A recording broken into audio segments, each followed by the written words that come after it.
Okay. Shout out to 700 Clubs. Dito pala sila. CBN Asia Prayer. At dito pala sila. Oh.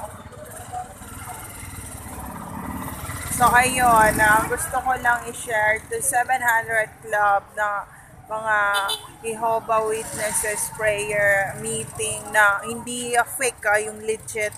So ayan, shout out.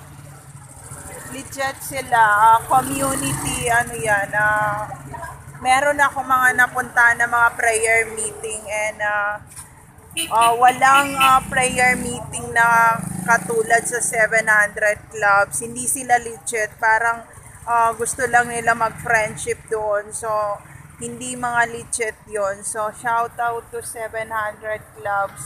So, ayun lang. There's no safe place to all targeted individual out there. Take care always, everyone. And nandito ako sa General Santos. So, ayun. Maayong gabi sa inyong tanan. So, ayun lang. Ito yung view dito.